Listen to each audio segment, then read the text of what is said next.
Welcome back, everybody. Today we'll be continuing our introduction to Japanese. This time we're going to go into sentence structure and basic grammar. Now this might get a bit abstract because people don't usually tend to deconstruct their native language in this way. But please, just bear with me. English basic sentence structure is known as SVO. Subject, verb, object. For example, I buy bread. The subject comes first, I, and then the verb, buy, followed by the object of that verb, bread. Obviously, it gets a little bit more complicated when you add more detail, such as time, location, who you were with, the price of the bread, etc. But that skeleton is constant. In Japanese, it's different. Rather than SVO, it's SOV. The subject coming first, and then the object, and then the verb is always last. So our example sentence would be, 私はパンを買います. I bread buy, literally translated. If you notice, I only highlighted the kai part of the verb. That's because that is the root portion of the verb, and sentences ending in verb always end in mas. When there isn't a verb, the sentence ends in des. For example, yaku wa tanoshii desu. Baseball is fun. Some teachers actually consider des to be a special form of verb, just to mean statement of being.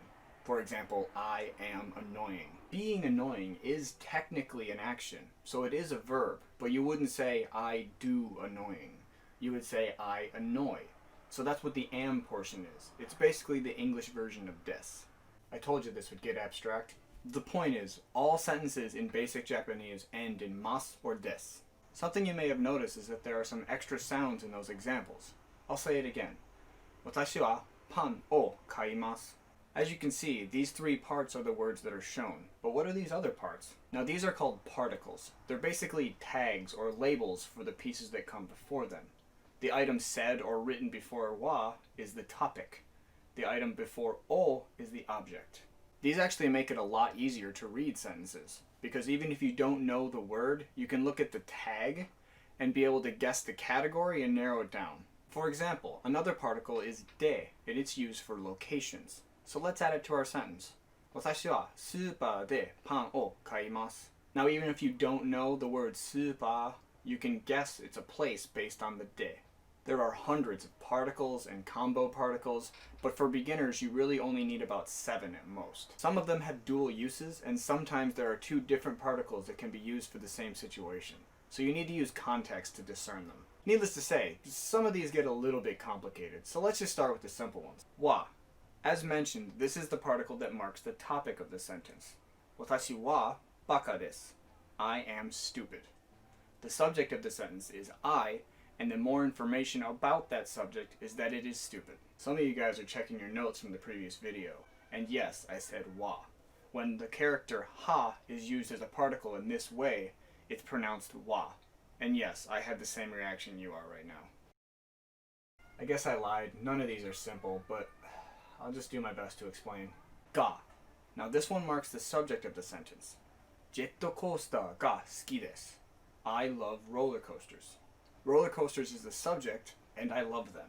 Now if you remember from the last one, watashi wa means I, but it's missing from this sentence. It's also very common in English.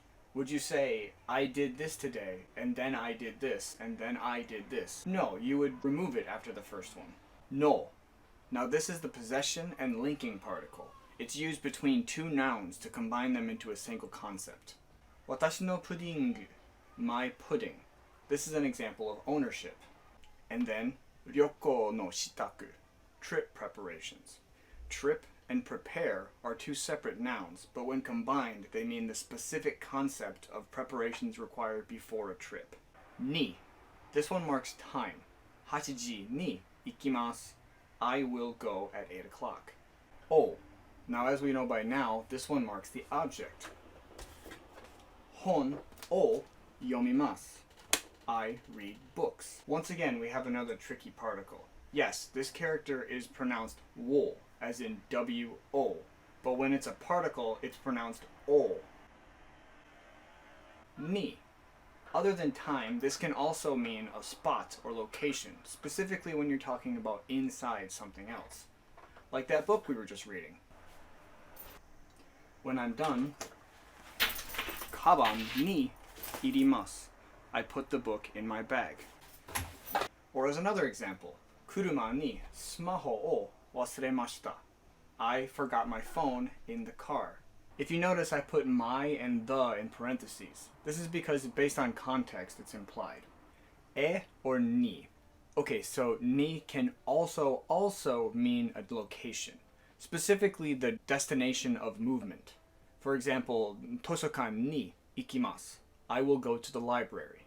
For this specific usage, you could also use e instead of ni. And yes, I know this is not how this character is pronounced. But when it's a particle, rather than he, it's pronounced e. For beginners, as I did, I would recommend only using e for this option. It makes it a lot less confusing in your mind. Moving forward, I will only be using e in this way, and then I will slowly start introducing all the other options. De. Now to keep that complicated train moving, this one also means a location. The difference is this one is more the location the verb happened. For example, Shinjuku de aimashou. Shall we meet in Shinjuku? Or koen de pikuniku o shimasu. I'm going to have a picnic in the park. That covers all of the basic particles and grammar structure.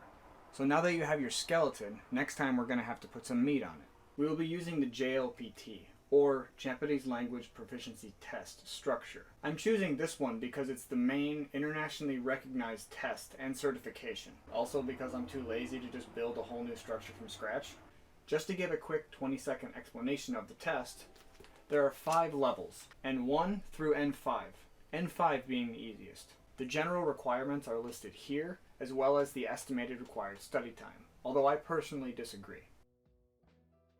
I feel that I should mention that I'm about right here. The last time I took the N2 test was about a year ago, and I failed it by only 6 points. But given the world right now, it's impossible to take the test again. However, I've taken many practice tests since then, and I've passed them all. So, being the first milestone on your adventure, next time we'll start with N5 and get you speaking Japanese. See you later. Ja ne.